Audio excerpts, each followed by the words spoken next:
hello लोगोफोर नोंथांमोनखौ आंनि बड' जब इनफो यूट्यूब चेनेलाव बरायबावबाय डीसी अफिस कामरुपाव मोजां वेकेन्सि ओंखारदों ग्रेड 3 आरो ग्रेड 4 आव जेरावनोखि नोंथांमोना ग्रेड 4 आव मिनिमाम क्लास 8 पास जाबानो एप्लाइखौ खालामनो हागोन आरो जायफोरनिखि ग्रेजुवेट जादों नोंथांमोना ग्रेड 3 आव एप्लाइखौ खालामनो हागोन आरो बिनि एप्लाइनि लास्ट डेटआ 21 जानुवारि हौवासाफोर हिन्जावसाफोर गासैबो अल आसाम डिस्ट्रिक्टनानो एप्लाइखौ खालामनो हागन दा जों थांसे गोबाव खालामालासिनो जों नायनोसै अफिशियेल नटिफिकेशन बेनिखायनो नोंथांमोना भिडिअखौ जोबजासिम नायदो नैबे जाबाय अफिशियेल पेज बेवहाय नोंथांमोनाहाय अनलाइन एप्लाइखौ खालामनो हागोन आं एप्लाइ खालामनाय लिंकखौ नोंथांमोननो डिसक्रिप्शनाव होबाय दा जों नायनोसै अफिशियेल नटिफिकेशन नायनोसै लोगोफोर बे जाबाय डीसी अफिस कामरुपनिफ्राय फैदों नोंथांमोना ग्रेड 4 आरो 3 आव एप्लाइखौ खालामनो हागोन जुदि नोंथांमोननि क्राइटेरिया मिलायोब्ला दा जों सिगाङाव नायग्रोनोसै बेवहाय जोङो ग्रेड 3 निखौ नायग्रोनोसै जुनियर एसिस्टेन्टनिखौ दा बेवहाय जोंहा एप्लाइआ सोलिगासिनो दङ आरो बिनि लास्ट डेटआ 21 जानुवारिसिम थाहैगोन दा जों नायदो बेवहाय पस्टआ दङ गासैखौबो लानानै 20 दङ भेकेन्सिसआ बिनि गेजेरावबो रिजार्भेसन दङ नोंथांमोना एसटिपि आवबो एप्लाइखौ खालामनो हागोन जुदि नोंथांमोना आनरिजार्भआवबो एप्लाइखौ खालामनो गोसो दंब्ला खालामनो हागोन एबा नोंथांमोनखौ लास्टआव एपइन्टमेन्ट होनाय जागोन जुदि नोंथांमोना मोजां नाम्बार मोनोब्ला दा स्केल फेखौ नायोब्ला 14,000 निफ्राय जागायनानै 60,500 जागोन आरो ग्रेड पे दङ 6,200 पर मान्थ नोंथांमोननो होनाय जागोन बेवहाय लिरनाय दङ दा जों नेक्स्टआव नायोब्ला बैसोआ नोंथांमोना 18 इयार्स जानांगोन 18 इयार्स जाबानो एप्लाइखौ खालामनो हागोन बेनिफ्राय एससि आरो एसटिब्ला 45 इयार्ससिम ओबिसि एमओबिसिब्ला 43 इयार्ससिम एप्लाइखौ खालामनो हागोन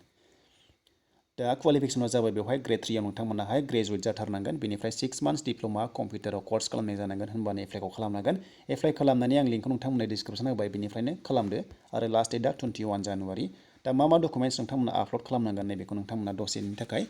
नायदो आरो लोगोसे स्क्रिनशट खालामना लादो दा जों थांसै नेक्स्टआव लोगोफोर नेक्स्टआव जों नायनोसै दा बिनि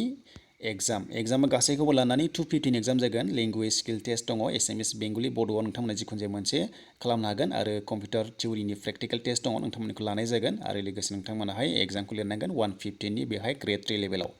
दा जों थांसै नेक्स्टआव जोङो ग्रेड 4 निखौ जों नायनोसै थ' बेनिखायनो नोंथांमोना आरोबाव नायलांबावदो भिडिअखौ जोबजासिम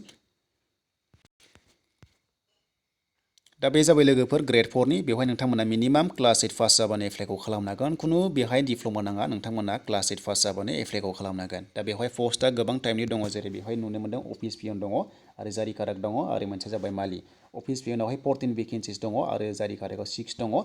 आरो मालियाव 2 दङ थ' बेवहायबो रिजार्भेसन होनाय दङ नोंथांमोना एसटिपिआव नुवाखैब्लाबो आनरिजार्भआव एप्लाइखौ खालामनो हागोन हौवासाफोर हिन्जावसाफोर गासैबो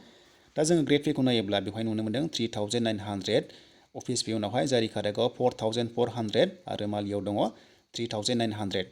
बिनि आरो स्केल फिनि दरमाया एखेयानो 12,000निफ्राय जागायनानै 52,000 सिम जाहैगोन बिनिया आरो बिनि एप्लाइ खालामनायनि लास्ट डेटआबो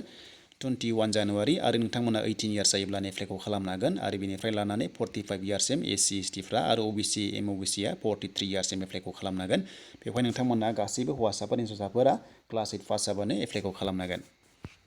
दा बिनि एप्लाइ खालामनायनि लिंकखौ आं नोंथांमोननो होगासिनो दङ डिसक्रिप्शनाव नोंथांमोना बेवहाय थांनानै गासैबो डिटेल्सखौ नायदो आरो बेवहाय डकुमेन्ट्सआ मा आपल'ड खालामनांगौ नोंथांमोना बेवहाय स्क्रिनशट खालामना लाबानो जाबाय नोंथांमोना बेवहाय नुनो मोन्दों क्वालिफिकेसन सार्टिफिकेट नोंथांमोना बेखिनियाव होनायखौ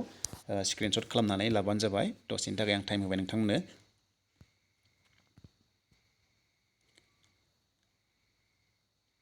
दानिया जों थांसै रिटेन एग्जामा बेसेबां जागोन थ' बिनि रिटेन एग्जामा जागोन लोगोफोर नोंथांमोना गाहायाव नुनो मोन्दों गासैखौबो लानानै 100नि जागोन थ' लोगोफोर जोबोद मोजां नोंथांमोनखौ नाथाय स्किल टेस्ट लानाय जागोन लेंगुवेज बेनो जाबाय एसामिसाव 25 मार्क्सनि आरो इंलिसाव 50 मार्क्स होदों आरो लोगोसे जिकेआव 25 होदों गासैखौबो लानानै 100नि एग्जाम जागोन नोंथांमोनाहाय